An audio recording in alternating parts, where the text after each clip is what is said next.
Escribo esto bajo una considerable tensión mental, ya que al caer la noche mi existencia tocará a su fin. Sin un céntimo, y agotada la provisión de morfina que es lo único que me hace soportable la vida, no podré aguantar más esta tortura y me arrojaré por la ventana a la mísera calle de abajo. Que mi adicción a la morfina no les lleve a considerarme un débil o un degenerado. Cuando hayan escuchado estas palabras, podrán comprender, aunque no completamente, por qué debo olvidar o morir. Fue en una de las zonas más abiertas y desoladas del Gran Pacífico donde el buque del que yo era sobrecargo fue alcanzado por un cazador de barcos alemán.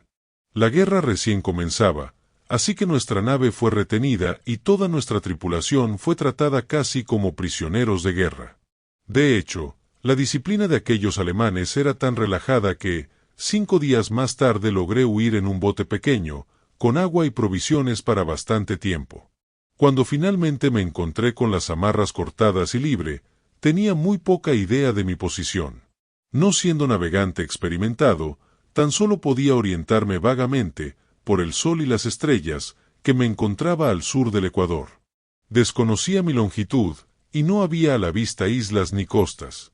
El tiempo permanecía quieto y sereno. Durante un número indeterminado de días navegué sin rumbo bajo el sol abrasador, esperando el paso de un barco o la arribada a las playas de alguna tierra habitable. Pero ni barcos ni tierra hacían su aparición, y yo comencé a desesperar en mi soledad, en medio de aquella oscilante inmensidad del mar azul. El cambio tuvo lugar mientras dormía. Jamás conocí los detalles, ya que mi sueño, aunque problemático y repleto de visiones, fue ininterrumpido. Cuando desperté, lo hice para encontrarme hundido en una extensión con fango negro que me rodeaba tan lejos como llegaba mi vista, y en el que mi bote se encontraba embarrancado a cierta distancia. Aunque podría suponerse que mi primera sensación ante esa prodigiosa e inesperada transformación del paisaje fuese la del asombro, en realidad me encontraba más espantado que perplejo, ya que había en la atmósfera y en el suelo putrefacto una cualidad siniestra que me helaba hasta la médula. La zona era un pudridero de cadáveres de peces descompuestos, así como de otras cosas menos descriptibles que pude ver insinuándose entre el asqueroso légamo de aquella interminable llanura. Quizás no debiera intentar describir con simples palabras la indecible abominación que parecía asentarse en el absoluto silencio y la estéril inmensidad. No había nada al alcance del oído, ni de la vista, excepto una inmensidad de negro limo, y, sin embargo, la absoluta quietud y la monotonía del paisaje me agobiaban con un terror nauseabundo. El sol llameaba en un cielo que me pareció casi negro en su cruel ausencia de nubes, como reflejando las ciénagas de tinta que había bajo mis pies. Mientras me arrastraba hacia el bote atorado, comprendí que tan solo había una teoría que pudiera explicar mi situación. Debido a algún cataclismo volcánico sin precedentes, parte del lecho marino debía haber emergido, revelando áreas que parecían haberse mantenido ocultas durante millones de años en las insondables profundidades oceánicas. Tan grande era la extensión de esa nueva tierra alzada bajo mis pies que, por más que agudizara mi oído, no se captaba el menor rumor de oleaje. Tampoco había allí ninguna ave marina que se alimentase de los seres muertos. Durante algunas horas permanecí pensando en el bote, que yacía de costado y formaba una ligera sombra según el sol se movía. Al avanzar el día, el suelo fue perdiendo humedad, pareciendo en poco tiempo lo bastante seco como para caminar a través de él. Esa noche dormí, aunque fue muy poco, y al día siguiente preparé un paquete con comida y agua, necesario para una marcha en busca del mar desaparecido, así como de un posible rescate. A la tercera mañana descubrí que el suelo se encontraba lo bastante seco como para caminar con facilidad. La peste a pescado era exasperante, pero me hallaba demasiado enfocado en asuntos de más importancia como para preocuparme por eso. Me puse en marcha hacia una meta desconocida. Durante todo el día avancé siempre hacia el oeste, guiado por un lejano montículo que sobresalía de las demás elevaciones de aquel lugar. Acampé aquella noche, y al día siguiente aún estaba en camino hacia el montículo, aunque parecía apenas más próximo que cuando le había avistado por primera vez. El cuarto atardecer alcancé el pie del montículo, que resultó ser mucho más alto de lo que parecía a distancia. Un valle interpuesto hacía aún más pronunciado su relieve sobre la superficie. Demasiado cansado para ascenderlo, me dormí a la sombra de la colina. No sé por qué mis sueños resultaron tan estrafalarios esa noche, pero antes de que la luna se elevara sobre la llanura oriental, me encontraba despierto, bañado en sudor frío, decidido a no dormir más. Las visiones resultaban demasiado vívidas como para verlas de nuevo. Y al resplandor de la luna comprendí cuán necio había sido al viajar de día. Sin el brillo del sol abrasador, mi viaje hubiera resultado menos fatigoso. De hecho, me sentí de nuevo lo bastante fuerte como para acometer el ascenso que había descartado al ocaso. Recogiendo mis cosas, empecé a subir hacia la cumbre elevada. Ya he comentado que la interminable monotonía de la ondulante llanura era fuente de vago horror para mí, pero creo que mi espanto se vio acrecentado cuando alcancé la cima del montículo y miré al otro lado de un inconmensurable barranco o cañón cuyas negras profundidades aún la luna no llegaba a iluminar. Me sentí como en el fin del mundo, mirando al borde de un caos de noche eterna. En mi terror me venían curiosas reminiscencias del paraíso perdido y del odioso ascenso de Satán a través de remotos territorios de oscuridad.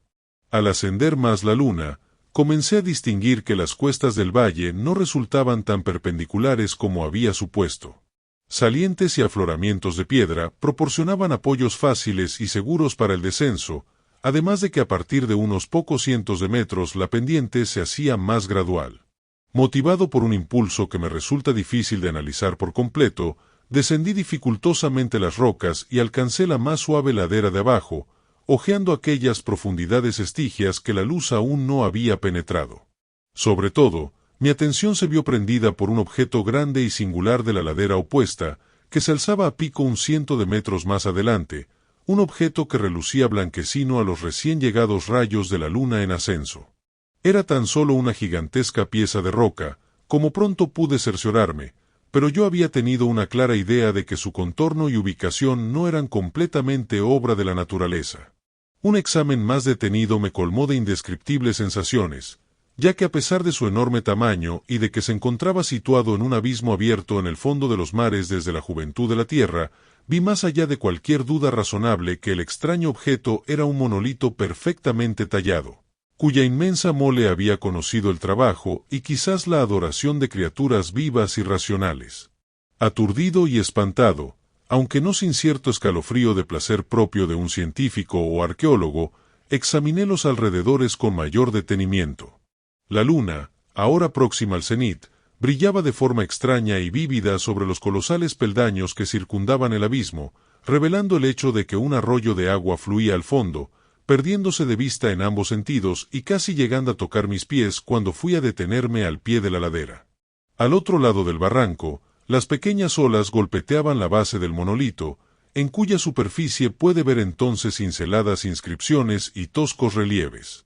La escritura estaba formada por un sistema de jeroglíficos desconocidos para mí, distinto a cuanto hubiera visto en los libros. Consistía en su mayor parte en símbolos acuáticos convencionales, tales como peces, anguilas, pulpos, crustáceos, moluscos, ballenas y cosas así. Algunos caracteres, obviamente, representaban seres marinos desconocidos para el mundo moderno, pero cuyos cuerpos en descomposición yo había observado en la llanura surgida del océano. De entre todo lo que vi, fueron los relieves pictóricos los que más me llamaron la atención. Visibles con claridad al otro lado del agua interpuesta, gracias a su enorme tamaño, formaban un cúmulo de bajorrelieves cuyos motivos hubieran podido despertar la envidia del pintor y escultor Doré. Creo que podría suponerse que aquellos seres representaban hombres, o al menos, cierta clase de hombres, aunque se mostraba a las criaturas retozando como peces en las aguas de alguna gruta marina, o rindiendo pleitesía en algún santuario monolítico, al parecer también sumergido. No osaré entrar en detalles acerca de sus formas y rostros, ya que el simple recuerdo me provoca vértigos. Grotescos más allá de la imaginación de un Poe o un Buluer, resultaban en líneas generales condenadamente humanos a pesar de sus manos y pies palmeados, labios espantosamente gruesos y fofos, vidriosos ojos saltones, así como otros rasgos aún menos agradables de recordar. Cosa bastante curiosa, parecían cincelados sin guardar proporción con su escenario oceánico, ya que una de las criaturas era representada en el acto de matar a una ballena, apenas un poco más grande que la criatura. Reparé, como digo, en su deformidad y extraña estatura, pero enseguida decidí que se trataba sencillamente de los imaginarios dioses de alguna primitiva tribu de pescadores o marineros, una tribu cuyo último descendiente había muerto antes de que naciera el primer antepasado del hombre neandertal.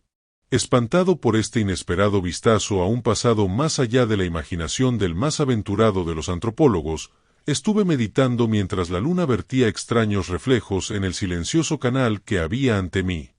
Entonces, bruscamente, lo vi.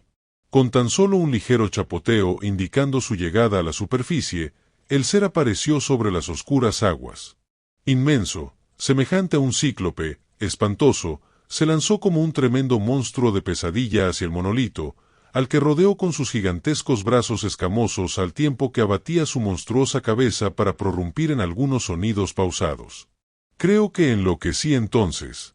De mi frenético remonte de la ladera y el risco, así como de mi delirante regreso al bote embarrancado, poco es lo que recuerdo. Creo que canté durante largo trecho, y que reía de forma extraña cuando ya no fui capaz de seguir cantando.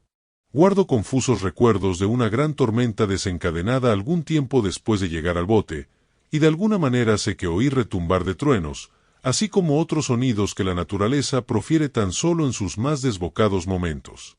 Cuando volví de entre las sombras me hallaba en un hospital de San Francisco, llevado allí por el capitán del barco norteamericano que había recogido mi bote en mitad del océano. Había hablado mucho durante mi delirio, pero descubrí que habían prestado escasa atención a mis palabras. Mis salvadores nada sabían de tierras afloradas en el Pacífico, y no vi la necesidad de insistir sobre cosas que sabían no creerían.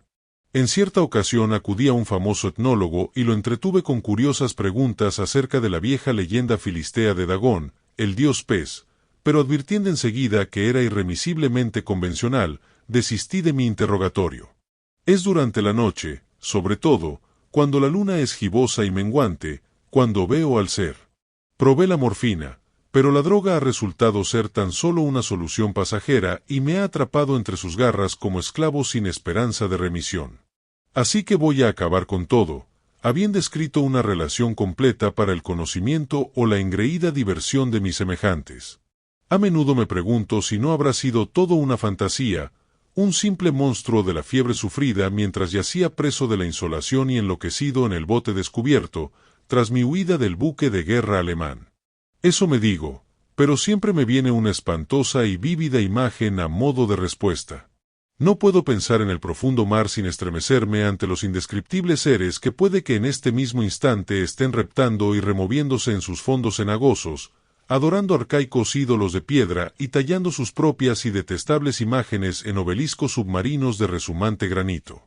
Sueño con el día en que puedan emerger entre el oleaje y sumergir entre sus garras a los restos de una humanidad débil y agotada por la guerra, el día en que la tierra se hunda y el oscuro lecho marino se alce entre el pandemonium universal. El fin está próximo. Escucho un ruido en la puerta, como si un cuerpo inmenso y resbaladizo se debatiera contra ella. No dará conmigo. Dios, esa mano. La ventana. La ventana. Felicidades si llegaste hasta aquí. Acabas de terminar el relato de Dagón, de Howard Phillips Lovecraft. Si te gusta este tipo de historias, te recomendamos darle un vistazo a las obras literarias de este autor, donde nos cuenta horrores cósmicos y primigenios. La mayoría de sus relatos se basan en el miedo a lo desconocido.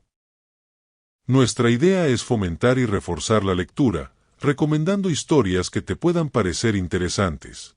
Ayúdanos a compartir y dar like para posicionar el video, que el algoritmo nos trate bien y lo muestre a todos aquellos nuevos y viejos lectores. Cuídate y hasta pronto.